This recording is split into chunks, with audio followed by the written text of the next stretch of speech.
जय हिंद फ्रेंड्स, मैं Avinash Shukla, assistant revenue officer eight MPCZ और वर्तमान में मैं अभी MPPSC का एस्पिरेंट्स भी हूँ और इसलिए मैं स्वयं भी प्रयास कर रहा हूँ। और मेरे वीडियो के माध्यम से यदि किसी एक छात्र को भी अगर सहयोग मिल जाता है तो मेरे लिए अच्छा रहेगा और उस छात्र के लिए भी भविष्य के लिए अच्छा रहेगा जो भी भविष्य में अधिकारी बनना चाहते हैं। ठीक है, तो मैं ऋग्वैदिक कालीन जितने भी क्वेश्चंस मेरे द्वारा ड्राफ्ट किए जा सकते हैं मैंने एक ही वीडियो में ड्राफ्ट कर कंप्लीट करने की उसी कोशिश करूँगा। ठीक है, हमारे ये unit first MPPSC paper first के यूनिट फर्स्ट के सिलेबस में दिया गया है। सबसे पहले तो मैं आपसे सभी से यह अनुरोध करूंगा कि आप लोग जो मेंस का सिलेबस है उसको आप वर्ड टू वर्ड कम से कम आपको सिलेबस मौखिक तौर पर याद होने चाहिए।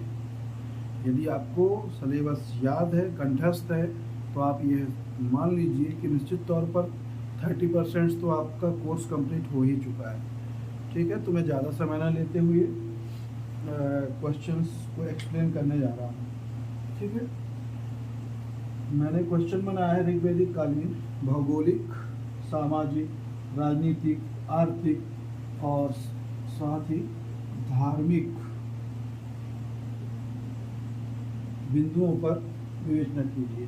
ठीक है, तो मेरे द्वारा यह प्रयास किया गया है कि मैं एक ही चार्ट के माध्यम से जितने भी पॉइंट्स हो सकते हैं, क्योंकि यदि हम लेंथी पढ़ेंगे तो बुक से भी आप लोग पढ़ सकते हैं, तो मैं ये कोशिश कर रहा हूँ कि कम से कम मेहनत से आपको अच्छा आउटपुट मिल जाए।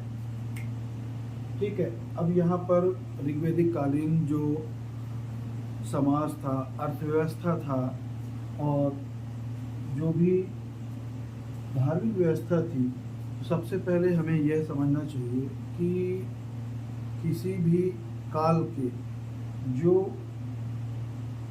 मुद्दे होते हैं वो आर्थिक रूप से जो भी होते हैं उनसे ही प्रभावित होते हैं। ठीक है, तो मैं लिंक करने की कोशिश करता हूँ, शायद आप लोगों को भी समझ में आएगा कि जैसी हमारी आर्थिक स्थिति होगी उसके हिसाब से ही हमारी राजनीतिक स्थिति होगी, हमारी भौगोलिक स्थिति तो अलग बिंदु पर डिपेंड करती है, लेकिन सामाजिक स्थिति और धार्मिक स्थिति, ये राजनीतिक, सामाजिक और धार्मिक स्थिति प्रत्यक्ष रूप से आर्थिक स्थिति पर डिपेंड करता है। ठीक है, तो इसी सीक्वेंस में मैंने लिखने की कोशिश किया है कि यदि हमारी आर्थिक स्थिति अच्छी होगी तो हमारी राजनीतिक स्थिति भी अच्छी होगी, और राजनीतिक स्थिति अच्छी है तो हमारी सामाजिक स्थिति होगी, सामाजिक स्थिति है तो हमारी धार्मिक स्थिति भी अच्छी होगी।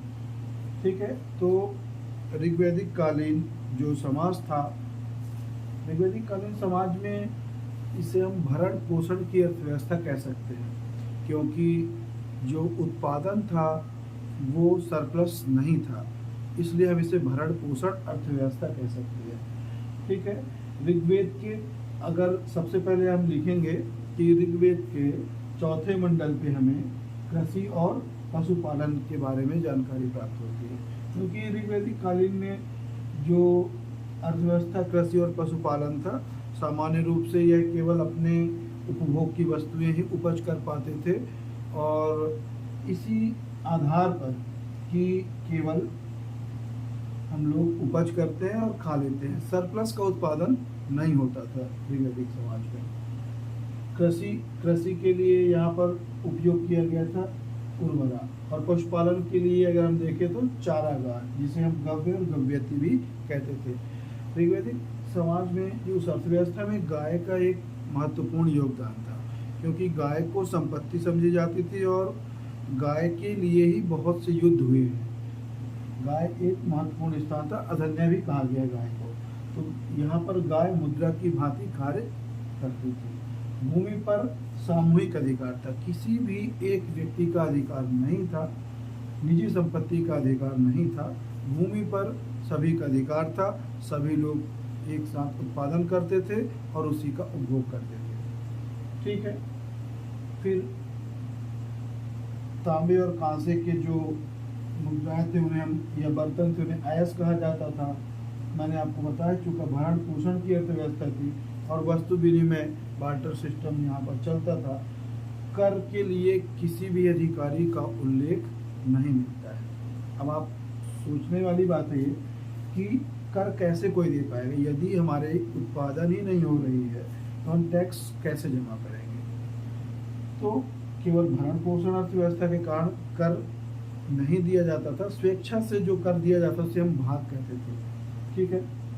अब राजनीतिक व्यवस्था में हम देख सकते हैं कि कबीलाई समाज था, राजा जो था कबीलों पर ही डिपेंड करता था। और प्रीवियस ईयर ये पंचजन 3 मार्कर में आया भी था, यदि आप लोगों ने न्यूज़ दिया होगा तो जो 5 कबीले हैं उन्हें हम पंचजन कहते हैं।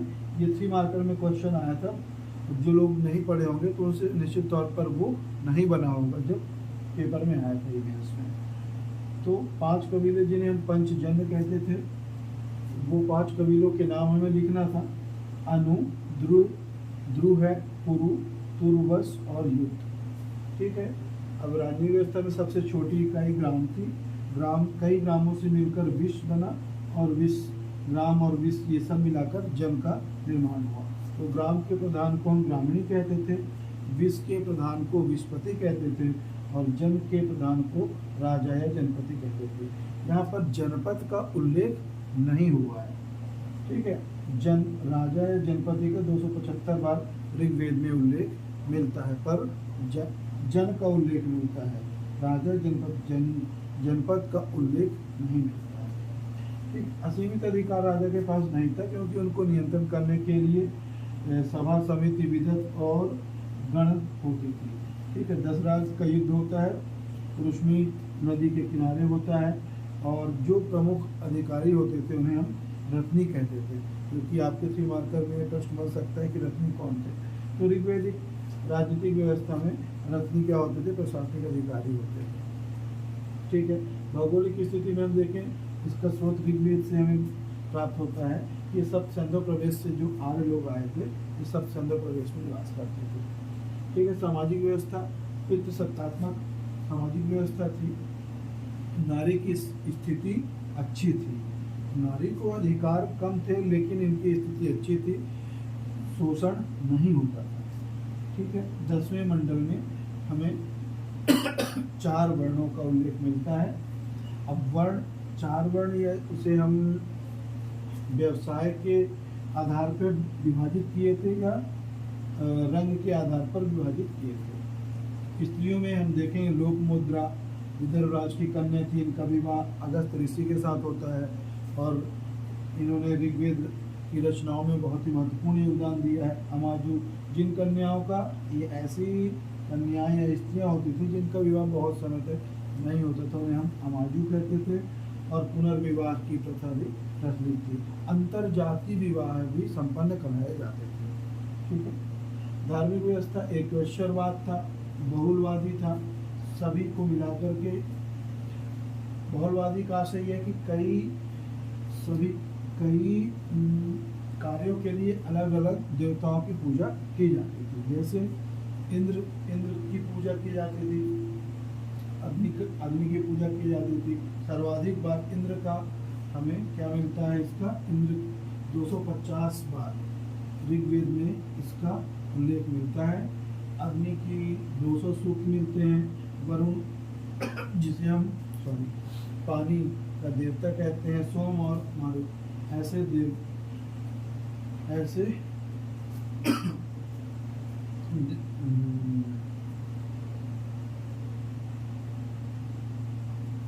ठीक है दोस्तों, थैंक यू।